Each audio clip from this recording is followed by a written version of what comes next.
नमस्कार। दिल्ली यूनिवर्सिटी ने पहले एक नोटिस निकाली थी जिसमें उन्होंने क्लियर करा था कि एडमिशन जो भी होने हैं अंडर ग्रेजुएट प्रोग्राम्स में बीए, बीएससी, बीकॉम, बीबीए या ऐसे जो भी अंडर ग्रेजुएट प्रोग्राम्स हैं उनमें एडमिशन के लिए वो 50-50 का रेशियो रखेंगे। 50% CU/CET का स्कोर और 50% आपके बोर्ड मार्क्स की मेरिट का लेंगे, उसके आधार पे आपको एडमिशन दिया जाएगा। लेकिन अभी आज के न्यूज़पेपर में है, अमर उजाला में भी है, दैनिक जागरण में भी है। क्या है पूरी रिपोर्ट मैं आपको बता रहा हूँ। उसके पहले मैं आपको बता दूँ कि यूनिवर्सिटी ग्रांट कमीशन ने कल एक नोटिस निकाल दी है जिसमें अंडर ग्रेजुएट प्रोग्राम्स के लिए CUET common university entrance test होगा। यह बात एकदम साफ हो चुकी है। हेडलाइन है, DU प्रवेश परीक्षा के अंक बनेंगे दाखिले का आधार। CUET के दाखिले CUET से दाखिले होने पर मानकों की शर्त समाप्त होगी। दिल्ली विश्वविद्यालय में शैक्षणिक सत्र 2022-23 के दाखिले के लिए अतिरिक्त योग्यता मानक नहीं होगी। इस बार दाखिले केवल प्रवेश परीक्षा से होने हैं। ऐसे में मानकों की शर्त समाप्त हो जाएगी।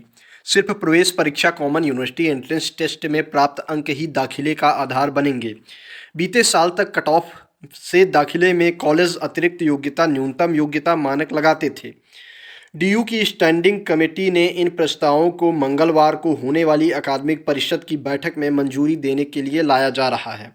ऑनर्स कोर्स में दाखिले के लिए 12वीं में उस विषय तय अंकों का होना जरूरी था। मसलन BSc मैथ्स ऑनर्स में दाखिले के लिए 12वीं में गणित विषय के लिए 50% अंक की अनिवार्यता थी, लेकिन प्रवेश परीक्षा से दाखिला होने पर यह मानक खत्म हो जाएंगे। कमेटी ने प्रस्ताव दिया है कि दाखिले के लिए मानक इस तरह से बनाए जाएं जिससे ज़्यादा से ज़्यादा छात्रों को दाखिला मिल सके। साथ ही अतिरिक्त राइडर की सुविधा भी नहीं होगी। इसे ऐसे समझा जा सकता है कि यदि किसी छात्र ने 12वीं में कोई विषय पढ़ा होता तो उसे कट ऑफ में 2% का लाभ मिलता था। यदि कोर्स 12वीं में नहीं पढ़ा होता था और कॉलेज में पढ़ना चाहता था तो उस छात्र की कट ऑफ में से 2% की कटौती की जाती थी, लेकिन अब यह शर्त समाप्त हो जाएगी।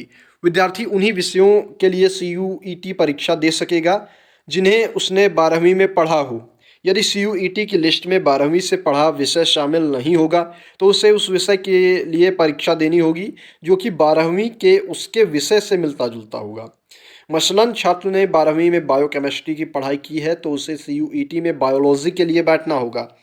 प्रवेश परीक्षा में बैठने के लिए 12वीं में पास होना जरूरी है। नहीं, यहाँ देखिए मैं थोड़ा सा संशोधन किए देता हूँ।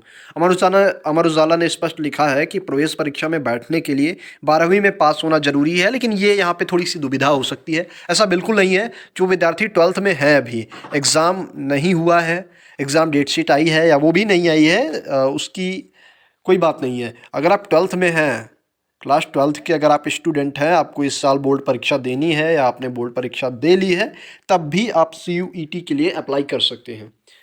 महत्वपूर्ण बात कि सेंट स्टीफेंस और जीसस मैरी कॉलेज में सामान्य और अल्पसंख्यकों के लिए अलग अलग मेरिट होगी। स्टैंडिंग कमेटी के प्रस्ताव के अनुसार सेंट स्टीफेंस और जीसस एंड मैरी कॉलेज में केंद्रीयकृत काउंसलिंग के दौरान सामान्य और अल्पसंख्यकों के लिए अलग अलग मेरिट होगी। इन दोनों कॉलेजों में दाखिले प्रवेश परीक्षा CUET के माध्यम से ही होंगे। आपको बता दूं कि सेंट स्टीफेंस और जीसस एंड मैरी कॉलेज, पहली बात सेंट स्टीफेन ऑटोनॉमस कॉलेज है दिल्ली यूनिवर्सिटी का, और जीसस मैरी ये गर्ल्स कॉलेज है, बट ये भी जो है क्रिश्चियन माइनॉरिटी बेस्ड कॉलेज है।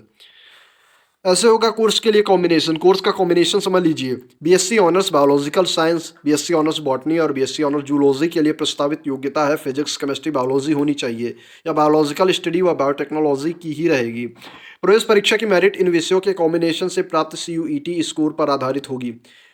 इसी तरह BSc honours chemistry, BSc honour physics व BSc ऑनर्स पॉलीमर साइंस के दाखिले के लिए कॉम्बिनेशन फिजिक्स केमिस्ट्री व मैथमेटिक्स, दूसरा कॉम्बिनेशन फिजिक्स केमिस्ट्री व भूगोल, तीसरा कॉम्बिनेशन फिजिक्स केमिस्ट्री बायोलॉजी या बायोलॉजिकल स्टडी के कॉम्बिनेशन की योग्यता प्रस्तावित की गई है।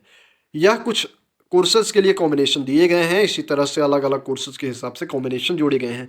ये क्योंकि एलिजिबिलिटी का थोड़ा सा लफड़ा रहेगा। देखिए क्या है ना कि कोर्सेज बहुत ज़्यादा हैं और एलिजिबिलिटी भी बहुत ज़्यादा मायने रखेगी, क्योंकि जैसे आपको बीएससी मैथ्स करना है तो 12th में मैथ्स होनी चाहिए, बट आजकल नई नई जो टेक्नोलॉजी है जैसे बायोटेक या तमाम सारे माइक्रोबायोलॉजी, ऐसे नए नए स्ट्रीम डेवलप हो रहे हैं जो अंडर ग्रेजुएट लेवल पे शुरू हो रहे हैं। बीएससी आप करेंगे तो वहाँ आपको मिल जाएगा, लेकिन 12th में नहीं है, तो इसके लिए कुछ कोर्सेज के कॉम्बिनेशन दिए गए हैं। जैसे आप केमिस्ट्री आपने 12th में पढ़ा है तब आप पॉलीमर साइंस में एडमिशन ले सकते हैं, ऐसे ही जैसे अगर आपने बायोलॉजी पढ़ा है तभी माइक्रोबायोलॉजी में एडमिशन ले सकते हैं। तो ऐसा कुछ कॉम्बिनेशन दिया गया है, विस्तार से हम डिस्कस करेंगे जब इसका पूरा ब्राउचर हमारे पास आ जाएगा।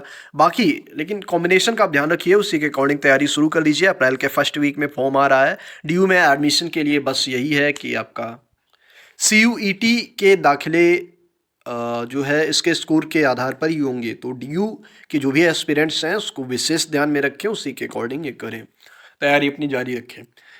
BHU, JNU, Jamia Millia Islamia, AMU या इलाहाबाद यूनिवर्सिटी बीबीएयू या इनसे संबंधित जो भी खबरें आती है अलग अलग ये मीडिया रिपोर्ट्स हम आप तक पहुंचाएंगे। तब तक स्टे ट्यून्ड रहिए द यूनिवर्सिटी कनेक्शन। धन्यवाद, नमस्कार।